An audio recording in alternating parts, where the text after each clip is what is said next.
It is now day 42 in the Israel-Hamas war. Here are the most recent developments.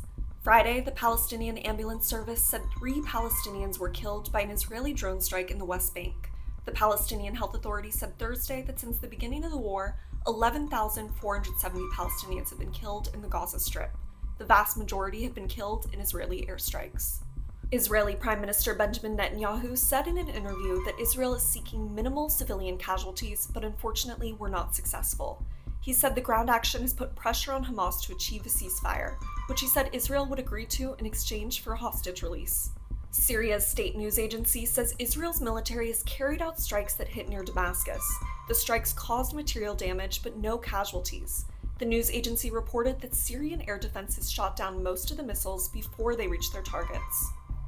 The Israeli military said Friday that it retrieved the body of a soldier who had been held captive by the Palestinian militant group Hamas. The soldier's body was found in a building near Gaza's Al-Shifa hospital.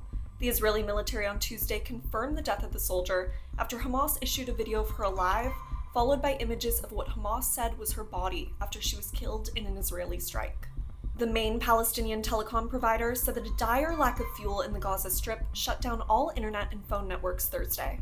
On Thursday, the Human Rights Watch said waterborne infectious diseases like cholera and typhoid will start spreading through Gaza because people don't have access to clean water.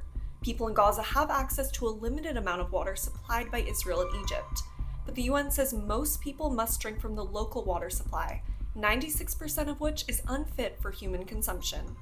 Prime Minister Modi condemned the Hamas attacks of October 7th and called for restraint, dialogue, and diplomacy in resolving the Israel-Hamas conflict at the Voice of Global South Summit. He also expressed concern over civilians suffering in the conflict. Amid the ongoing fighting in Gaza, Israel is reportedly looking to hire construction workers. It is believed that as many as 90,000 Palestinians have been working in the construction sector in Israel, but the terrorist attack by the Hamas militants in October prompted Israeli authorities to revoke their work permits. According to media reports, the Israeli Builders Association has urged the government to take steps towards hiring up to 100,000 workers from India. TikTok will prohibit content that promotes Osama bin Laden's 2002 letter detailing the former al-Qaeda leader's justifications for attacks against Americans. Discussions of the 20-year-old letter have spread on the platform this week in the context of the debate over the Israel-Hamas war, with some users praising the letter's contents.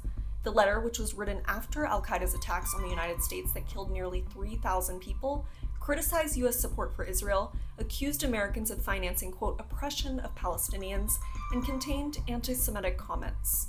Thank you for joining us for this update. Stay tuned as we continue to bring you the latest developments in this complex and evolving situation.